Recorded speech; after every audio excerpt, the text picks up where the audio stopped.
Just like good leaders make things better, bad leaders make things worse.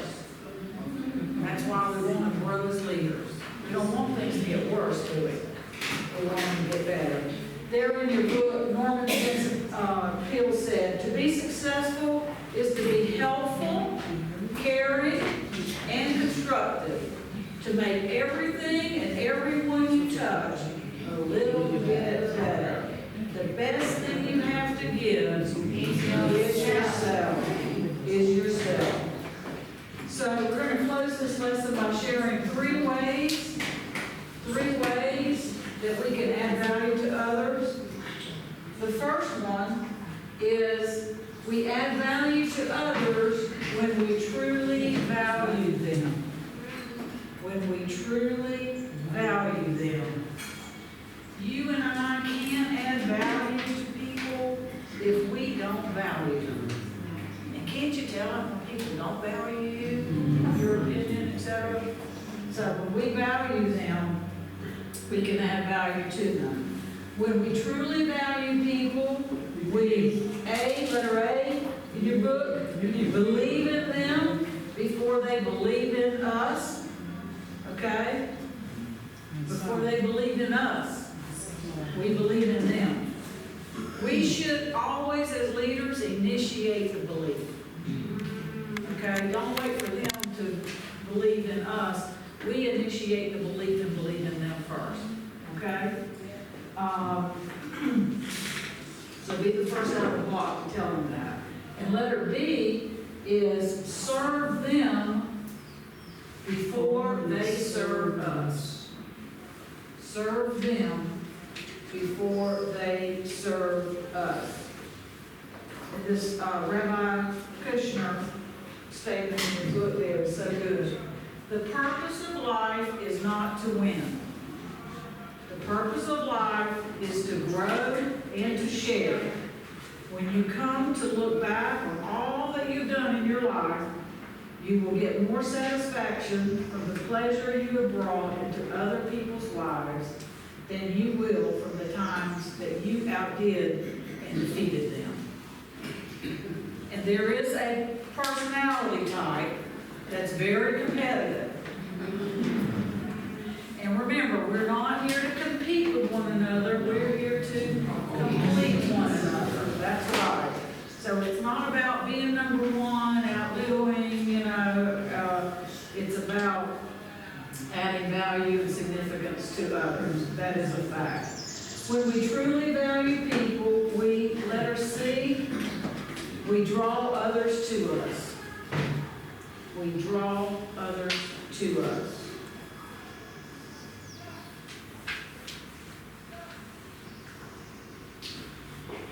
And there's a great teaching that John does on the 5 levels of leadership. 5 levels of leadership. I think this is on YouTube. You guys can watch it. Okay? But the lowest level of leadership is the position. Position or title. The greatest level is when you added value to people and change their lives. So like on my viewpoint, John Maxwell is a 5. The highest level because of how he's changed my life through his teachings. So that's the highest level of leadership. But look that up. It's called the 5 levels of leadership. It's a great training. There in your book, you will always move toward anyone who increases you and away from anyone who makes you less. So don't, people that drain us, we don't want to be around them, do we? We love them, but we don't want to be around them. So the first way that we add value to others is we add value to others when we truly value them. The second way is we add value to others when we make ourselves more valuable. We add value to others when we make ourselves more valuable. And that means growing as a leader, developing ourselves. When we become more valuable, then we add value to others. Jim Rohn said there in the book, in order to do more, I've got to be more. In order to do more, I've got to be more. And then the third way that we add value to others is we add value to others when we know and relate to what they value. We add value to others when we know and relate to what they value. So as a leader, one of the first things you need to do is you need to find out what your people value, what's important to them. And again, what do they cry about, what do they laugh about, what do they dream about. So when we know that, and then we relate to them that way, that's a great way to motivate people, by the way. When you know what they want in life, and you show them how you can help them get there, I'm telling you, you'll motivate them in a big way. Because it's not about you, is it? It's about them. So I'm going to just close with this thought that as we go through this day, on these reflections, just ask yourself this question.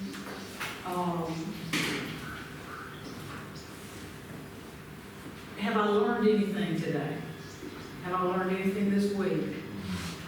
When I get on the plane, the greatest satisfaction to me, as I reflect, is going to be, did I add any value to those students? Did I add value to their businesses? Did I add value to their ministry? Did I add value to their families? By adding value and sharing this material with you. That will give me the greatest satisfaction. The greatest satisfaction. So, I just want to encourage you to continue to grow. This is kind of leadership 101. This is foundational stuff. If you can learn this, apply this, and then teach others this, teach them to apply it, and then you go from there, you're going to have all that you want. It's going to be a process. It's going to be a process.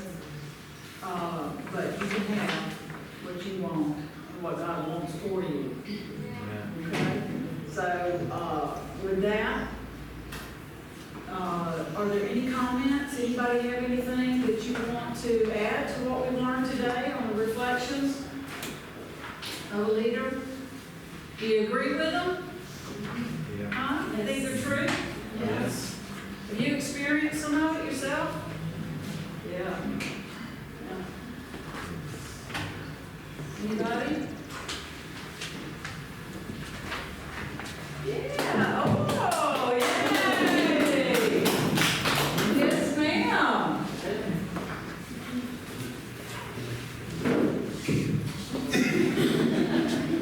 You want to stay seated or you want to stand up? Okay. What has stood out for me today is that the purpose of life is sharing, and to grow and to share, and to fulfill one another, adding value and significance to one another's life. And as leaders, we should always initiate to believing in others before we believe in us. Amen.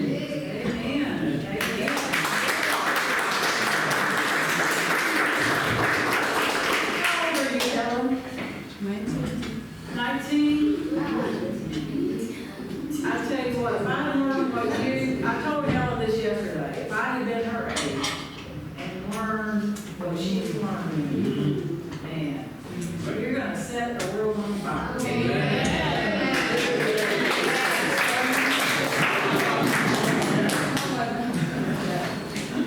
Good, thank you.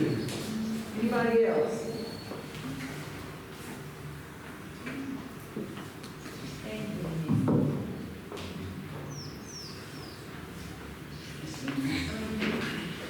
I've learned that in page 84, how to add value to others.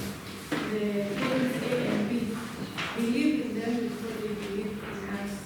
Like I've reflected when Jesus was choosing his disciples, he believed in them. Like he didn't choose because of their titles or positions. He just chose them because he saw what they can do, even if he goes, he will still have some people to continue with what he had imparted in them. So he believed in them and he got them where they were.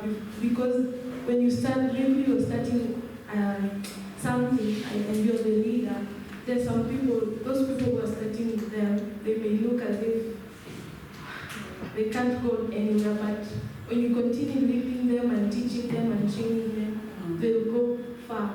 Yeah. And then B, serve them before they serve you.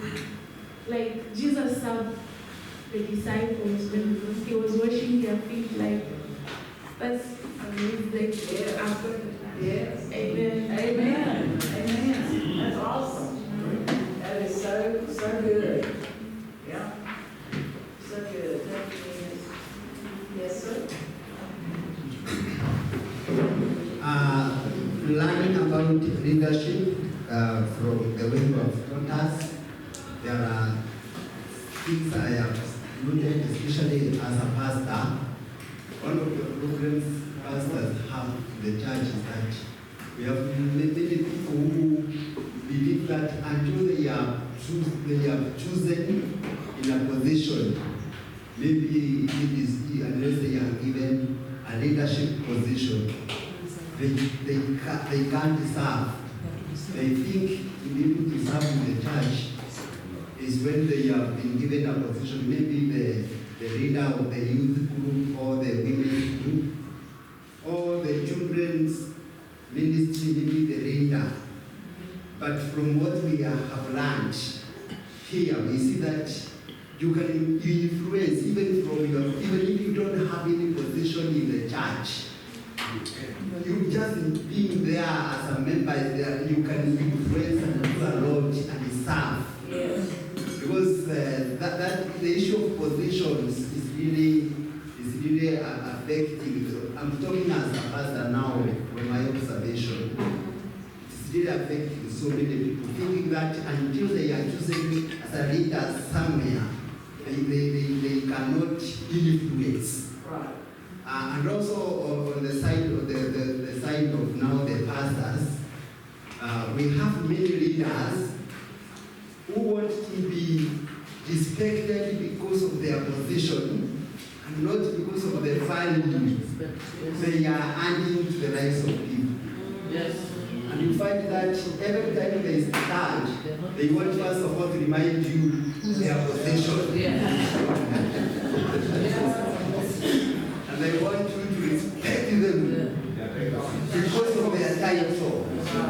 And that is why in the ministry we have many. I am also an overseer, by the way. I have pastors. So I'm speaking also from experience. Right.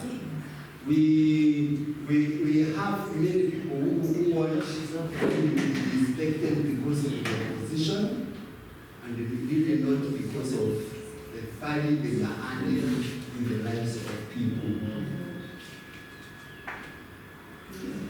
So, as an overseer and a pastor, it is simply because they haven't been trained. Or it may be. It may be. It may be that they are insecure, but it could be that they haven't been trained. So now that you've been trained, you have a responsibility. You need to train them. You need to share this information with them. And if I were you, when I was putting them on, or assigning them to a position, I would just begin with them and say, hey, look, position's not leadership. Here's what leadership is, and here's what I expect from you. But there's a saying, I don't know if it's over here too, in the United States we say it's hard to teach an old dog new tricks. But at least need to give them the opportunity to look at it differently. And this training would help with that. And also the point, the difference between manipulation and influence. Yes. Some people think when we talk of influence, manipulation. Yeah. is Leadership is not manipulation, is it? What is leadership? Motivation. Motivation. That is the influence, yeah. But how we want to motivate, not manipulate. Good. Thank you, guys.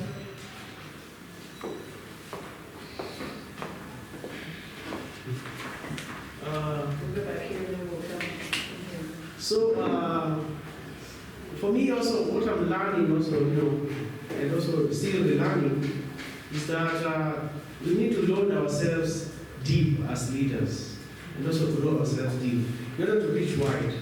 And also, what is lacking, of which I keep on repeating, is leadership within. That's why this book is very essential at such a time as this, as leaders, to develop the leader within.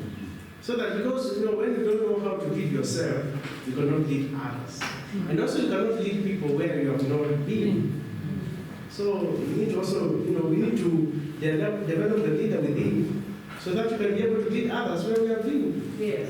I do, in all leadership spheres and capacities. Good. Thank you. Good. Thank you. Okay, Monica, I want to say something. Then we'll go back over to Lawrence.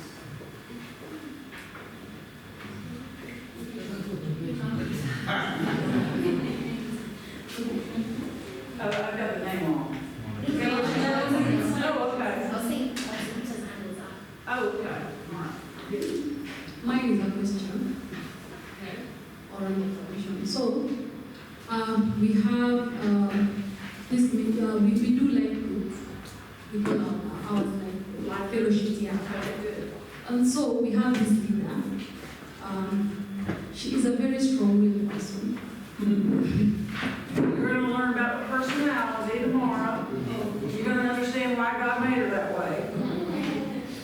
So my question is, I have noticed or have observed, whenever we start the meeting, she does not consider the rest of the people. She just starts talking. She doesn't. We have maybe a program where we're supposed to do this and do this and do this. But she's this type of person, she comes and she takes over.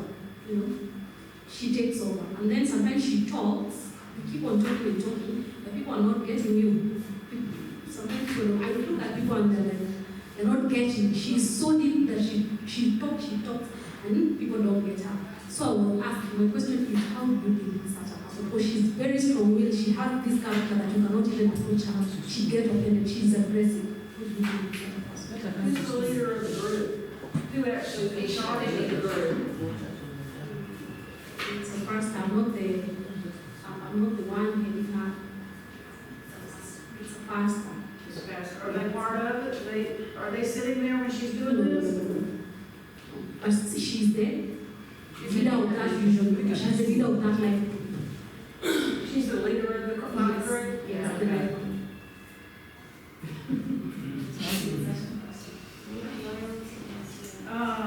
Anybody have any suggestions? I